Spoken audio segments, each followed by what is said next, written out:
Hello everyone, myself Presna. This is a new initiative brought to you by Transform IS Academy. In this we will be detailing the current affairs on a daily basis related to UPSC and KPSC exam. So let's get started for 2/7/2018, the Hindu analysis. So the first news item we have is GST monthly revenue will exceed rupees 1.1 lakh crore, Mr. Goyal. So it's with respect to GST. GST means it's a single tax on the supply of goods and services, and we call this as a destination based tax. It is applied on the goods and services at the place where the final or the actual consumption actually happens. And GST is applied to all goods other than the crude petroleum, motor spirit, diesel, aviation, turbine fuel and natural gas, alcohol for human consumption. So GST is applied for all goods except these which is being listed here, and there are 4 slabs for the taxes which is being under the goods and services. One is 5%, 12%, 18% and 28%. Although GST aimed at levying the uniform tax rate on all products and services, there are 4 different tax slabs were introduced because the daily necessities could not be subject to the same rate as luxury items. We can't always have them under the same slab of the luxury items. Taking this into considerations, we have introduced a different slabs on taking the daily necessities into considerations. There is another thing called as a dual GST model, where we have the GST, that's a central GST which would be levied by the center. Then we have the SGST, that's a state GST levied by the state, and IGST, that's integrated GST which would be levied by the central government on inter-state supply of goods and services. So these are the important 3 kinds of models of the GST, and recently the GST has completed 1 year of its implementation, because last year we had launched this on 1st July 2017, and by 1st July 2018 it has been completed 1 year of its journey. And the GST has launched with the intention to achieve what? So what was the main ideology to even introduce the GST on 1st July 2017? So the first thing is that it wants to have an higher and efficient tax collection. Secondly, they want to lead a proper ease of doing business. Secondly, they want to eliminate the cascading effect, which is the biggest point to why the GST came into existence, and make the markets more efficient by the introduction of the GST, and also to lead to the lower prices. So they want to have a reduction in the prices, and that's one of the reasons why the GST came into existence. And the indirect tax regime was presented as a win-win situation for everyone. And again, a very important ideology to even have a GST is to have this win-win situation for everyone in terms of an indirect tax regime, and subsuming the entire indirect taxes under one particular ambit, that is the GST. And we have to know what is the performance of the GST after 1 year. It's been completed with 1 year. So what's the journey of it? So first and foremost, the businesses have not yet experienced the ease of doing business. So here if you see that the first point, we wanted to make up with a higher and efficient tax collection, and secondly the lead to ease of doing business. But here after the 1 year performance, it's been clear that the businesses have not experienced anything as such to ease of doing business. And secondly, the IT function, we had something called as GSTN, that's a GST network which is unsatisfactory and delays in access, so which has not been to the level of satisfactory, and there's a lot of delays when it comes to the access of GSTN. And the complicity of the tax filing system, there's a lot of complicities when it comes to filing of a tax. Secondly, and next we have is that even though there are 17 taxes were replaced by one tax, simplification did not follow. So here the main ideology is that we wanted to subsume the entire indirect tax at one particular tax, so that even after doing this, the simplification is not following to what has to be done. And secondly, we have, it has led to the reverse charge mechanism. So whatever we had expected, apart from that, it's taken a reverse charge mechanism, and both the big and the small business are facing a severe difficulties. So irrespective whether it's a big or a small businessman, they're facing the difficulties pertaining to GST, and there is a frequent problems and changes made by the GST Council, which is actually leading to the confusion. So there's a lot many problems and changes frequently which is being done by the GST Council. So this frequency has actually led to the confusion, and the separating the tax system, example like the composition scheme or the anti-profiteering clause was brought in, This is also to some extent giving a kind of an ambiguity, and the failure and the postponement of the e-way bill system. So e-way bill system, to what they introduced in the GST, it's a failure, and also it's looking on for more and more postponement, and the prices have not fallen. The main idea here again we had it was that they want to lead to a lower prices, but actually after the 1 year of the journey, prices have not fallen, rather the GST has contributed to inflation. So GST has either given the inflation to the economy, and there is also turning up to be a complex tax structure, and the cascading effect still continues. Again, the main ideology was that we wanted to remove the cascading effect, but the main idea to what we focused on, the cascading effect still continues to be as a problem. So this is a important performance of the GST in the 1 year.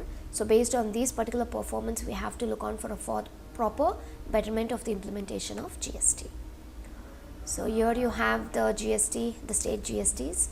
So you have collections of CGST plus HGST crossing the country shows Maharashtra topping the list with the highest inflow as of December 2017. So the top 5 states with having a good collections is Maharashtra, UP, Karnataka, Tamil Nadu and Gujarat. The next news item, the government banks must boost monitoring training systems. So here we are talking about the banking code. The Reserve Bank of India issues the regulatory instructions to banks on various matters including the customer service. So here we have the banking codes as well as the Standard Board of India. We together call it as BCSBI, was set up in the year 2006 as a collaborative effort by the RBI and the Indian Bank Association and the banks to define the benchmark for banking services. So this is a main work which was being set up in the year 2006 on the BCSBI, and accordingly the BCSBI has evolved as 2 important codes, and the code is that number 1, the code of the bank's commitment to customers, secondly the code of the bank's commitment to micro and small enterprises. So these are the important 2 codes which has been evolved over the time according to BSSBI. And the banking codes are very different from norms. We don't call them as norms, but we call it as in banking codes. So codes means there are a voluntary declared commitment as a self-regulation, a member banks to their customers, explaining how they will deal with their customers. So it's all about giving a voluntary declaration and the commitments, a self-regulation to how is that they would be dealing with their own customers. Secondly, the codes complement the regulatory guidelines, and apart from that, they do not replace or supersede the regulatory guidelines. They're just the code to what they have to give it as a declaration of a commitment, and it doesn't mean that they would be having a replacement or supersede to any of the regulatory guidelines. It's just a code to have a proper dealing with their customers. And the next news item we have is Agni 5 to be a part of the nuclear arsenal soon. So Agni 5, which we repeatedly having a look on to the newspapers. The first and foremost is India's longest range ballistic missile, and we call it as an intercontinental ballistic missile, which would be developed by DRDO India, and it is a part of Agni series of missiles. So it is, the name talks about Agni 5, which means that we are series of missiles, one of the missiles systems under the original IGMDP, that is the Integrated Guided Missile Development Program, and the range is almost like 5,000 kilometers, and Agni 5 is capable of bringing the target across China, including Beijing, Shanghai, then you have the Guangzhou, Hong Kong under its range. So this is the entire range of the Agni 5. Then we have India currently as Agni 1 with almost like 700 kilometers range, Agni 2 with 2000 kilometers range, and Agni 3 and Agni 4 with 2500 kilometers to more than 3500 kilometers range. So these are the past ranges to what we had as Agni, but this Agni 5 is almost having a range of 5000 kilometers. And very few countries are included with USA, China, Russia, France, North Korea have the intercontinental ballistic missile, but right now India has joined the crew. So apart from Agni 5, the government is also working on several key projects, which would be including the integrating the BrahMos supersonic cruise missile on 40 Sukhoi combat aircraft. So this is about the Agni 5. You have to just know what is Agni 5 developed by and the ranges and what is the series. And if you know about a few countries which has the intercontinental ballistic missile, would also make some sense. So this is about it. The next we have is FDI growth hits 5-year low. So here basically we are talking about the FDI, which is critical because it helps in improving the ease of business in the country. And secondly, it is very critical to revive the domestic investment.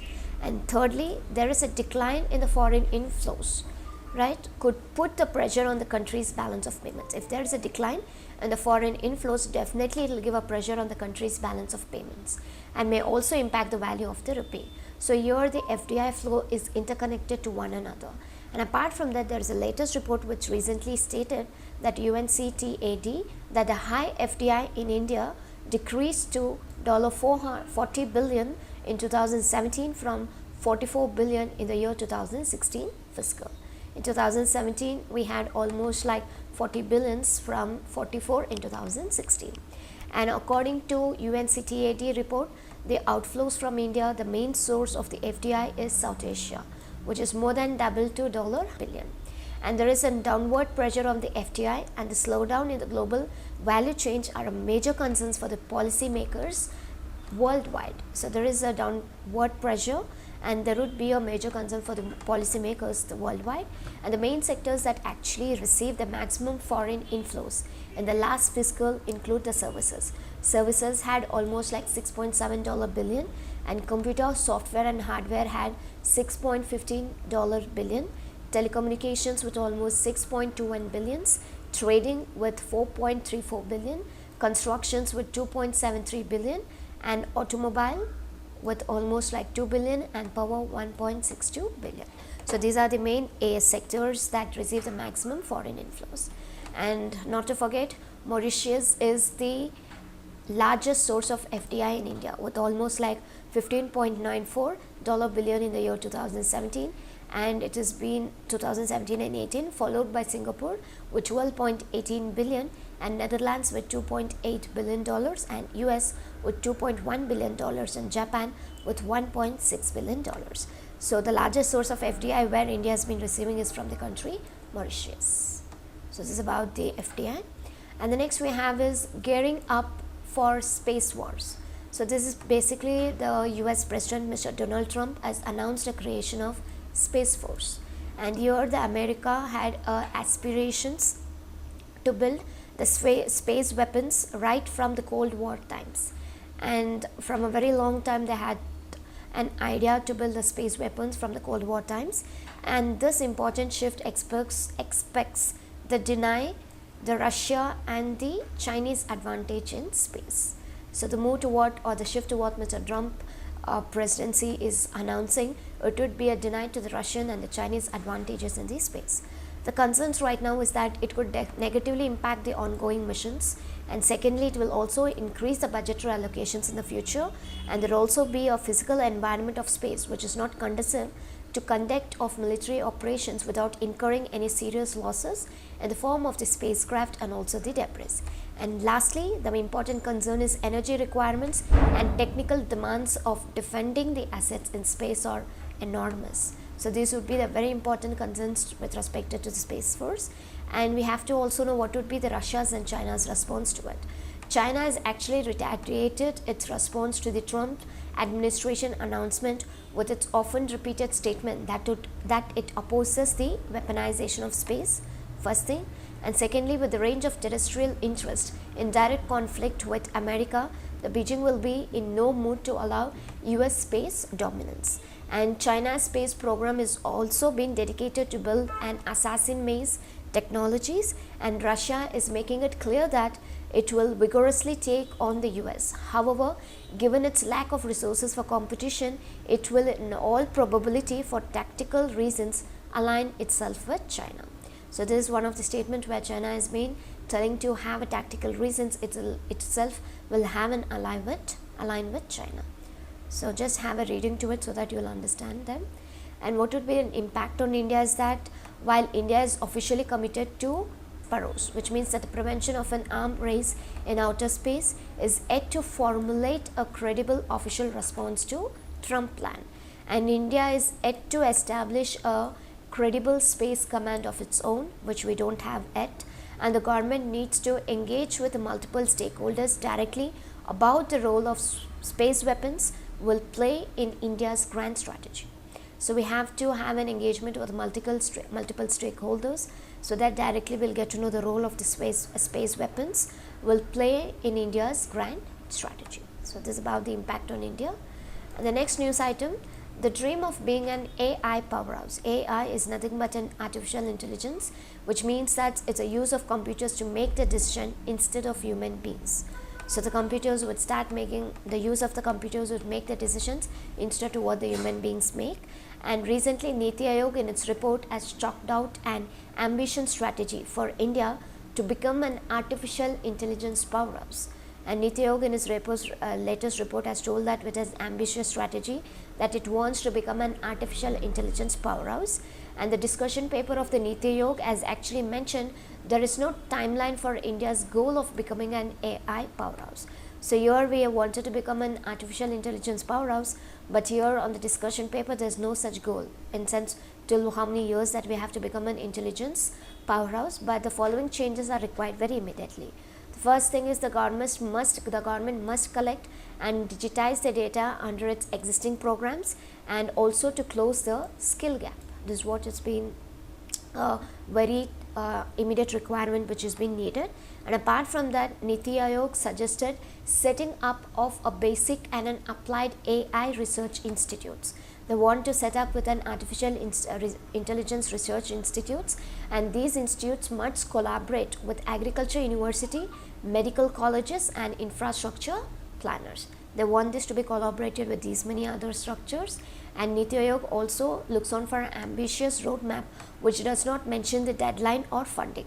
Without these, it lacks the accountability. So here again there is nothing as a deadline or funding for its ambitious roadmap, but without having this, which means that it is giving a lack of accountability, and the government must specify its commitments on these particular fronts. And Niti Aayog envisions about the AI solutions for India, especially in 5 key areas, and they want the artificial intelligence solutions in the 5 important key areas, and those are agriculture, then we have the smart cities, healthcare, education, infrastructure, then comes the transport.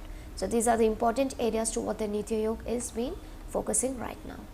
And we have in agriculture sector, how would the machines help in the following manner? First thing, it would provide an information to farmers on various aspects related to agriculture, like the quality of the soil and etc. And apart from that, India could see a farming revolution, because the country has almost like 30 million farmers with smartphones, but there would be no proper extension of services. We have 30 million farmers with smartphones, but they don't have an extension services. And they also believe that this would get a revolution, farm revolution under the agriculture sector. And with India planning to install 100 gigawatt of solar power by 2022, AI will play a central role in the planning structure. And they also believe that artificial intelligence will take a central role in planning the power stuff. And however, there are various hurdles in achieving these goals. Number one is that we have a lack of data. We don't have a proper data structure, and moreover it's most sophisticated form of machine learning like deep learning. And the attempt to mimic the human brain, we also feel it should be an hurdle to achieve these goals, and they feel that mimicking a human brain is not possible with an artificial intelligence.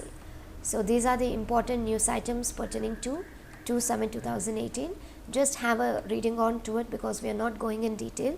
So I know most of you all have been freshers. We'll just see to what is the news is coming, but over the time we'll enhance the quality to what it has to be done.